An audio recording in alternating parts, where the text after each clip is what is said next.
ये चिता जल रही है एक बेटी, एक बहन और एक शिक्षिका की। ये चिता है मनीषा की। लेकिन इस चिता के जलने के साथ साथ कुछ सवाल भी सुलगने शुरू हो चुके हैं। क्या इस चिता के साथ साथ लोगों का भरोसा भी जल रहा है? क्या हरियाणा सरकार की कानून व्यवस्था भी इसी चीते के साथ जलकर धुआं धुआं हो गई? इस चिते की धधकती हुई आग की लपटों की तरह ही हरियाणा भी धधक रहा है। हरियाणा सहित पूरा देश आक्रोशित है और पूछ रहा है कि कहां है मनीषा के कातिल?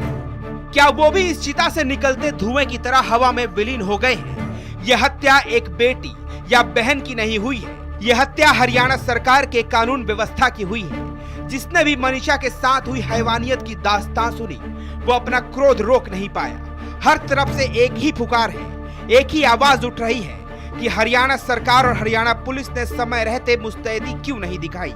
आखिर 8 दिन बाद तक भी हत्यारे क्यों नहीं अब तक पकड़ में आए हैं? नमस्कार, मेरा नाम है अमृत यदुवंशी और आप देख रहे हैं रिपब्लिक भारत का डिजिटल प्लेटफॉर्म। हरियाणा के भिवानी जिले में बीते दिनों 19 वर्षीय युवती मनीषा की मौत ने कई सवाल खड़े कर दिए हैं। 11 अगस्त को लापता हुई यह लड़की 13 अगस्त को खेतों में मृत अवस्था में मिली। शुरुआत में यह मामला बेरहमी से किए गए मर्डर की तरह सामने आया। गला कटा, चेहरा बिगड़ा हुआ और परिवार की चीखें सुनकर हर कोई सिहर गया।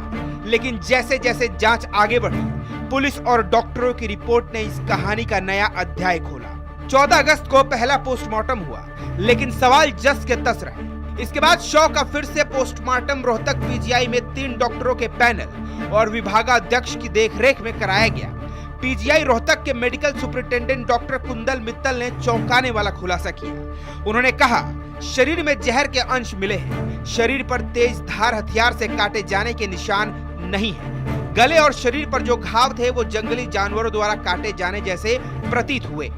किसी तरह के यौन शोषण या रेप की पुष्टि रिपोर्ट में नहीं हुई। यानी जिस घटना को लोग बेरहमी से की गई हत्या मान रहे थे, वो रिपोर्ट में जहर खाने से मौत की ओर इशारा कर रही है। रिपोर्ट के सामने आते ही पूरा मामला उलझ गया। पुलिस पहले ही इसको आत्महत्या की ओर झुका कर देख रही थी। इसी दौरान एक कथित सुसाइड नोट भी सोशल मीडिया पर वायरल हुआ। उसमें लिखा था कि मेरे माता पिता दुनिया के सबसे अच्छे माता पिता हैं। मैं डॉक्टर बनना चाहती थी। अगर मैं ना रहूं तो उनका ध्यान रखना। हालांकि पुलिस ने इसकी पुष्टि नहीं की और साफ कहा कि बिना तथ्य के कोई भी अफवाह फैलाने पर कार्रवाई होगी। पोस्टमार्टम रिपोर्ट और पुलिस के बयान के बावजूद परिवार अपने आरोपों पर कायम है। उनका कहना है कि बेटी की हत्या हुई है और पुलिस मामले को दबाने की कोशिश कर रही है। ग्रामीणों का कहना है कि गरीब घर की बेटी थी, इसलिए पुलिस ढीली रही। अगर यही किसी नेता या मंत्री की बेटी होती तो आरोपी कब के सलाखों के पीछे होते। इससे पहले परिवार ने सरकार के सामने 2 मांगे रखी थी। पहली मांग, केस की जांच हरियाणा पुलिस की जगह सीबीआई से कराई जाए। दूसरी मांग, मनीषा का दिल्ली एम्स से पोस्टमार्टम कराया जाए।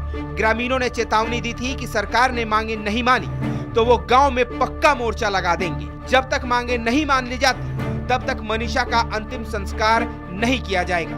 ग्रामीणों के अल्टीमेटम के बाद गुरुवार तड़के सीएम नायब सिंह सैनी ने सोशल मीडिया पर लिखा कि परिवार की मांग पर केस की जांच सीबीआई को सौंपी जा रही है। इस मामले में पूरा न्याय किया जाएगा।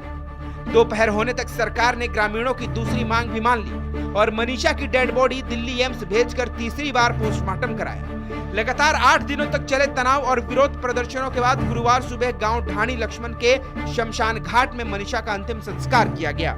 इस केस ने हरियाणा की कानून व्यवस्था और पुलिस की कार्यशैली पर कई सवाल खड़े कर दिए हैं। क्या सचमुच पुलिस ने शुरुआती शिकायत को गंभीरता से नहीं लिया? अगर मौत जहर खाने से हुई तो गला कटे होने और चेहरा बिगड़ने होने की चर्चा कहां से फैली? कथित सुसाइड नोट असली है या किसी ने केस को मोड़ने के लिए फैलाया? अगर यह आत्महत्या है तो फिर इतनी बड़ी सियासत खड़ी क्यों हो गई? सवाल और भी बहुत हैं और इन सवालों के जवाब हरियाणा पुलिस को और हरियाणा सरकार को, मनीषा के परिवार को देने ही होंगे। फिलहाल इस खबर में इतना ही। आप ये खबर रिपब्लिक भारत के डिजिटल प्लेटफॉर्म पर देख रहे थे। अगर ये खबर आपको पसंद आई हो तो इस खबर को लाइक करें, इस खबर पर कमेंट करें। इसके साथ ही चैनल को सब्सक्राइब करना बिल्कुल ना भूलें। खबर को ज्यादा से ज्यादा लोगों तक शेयर जरूर करें।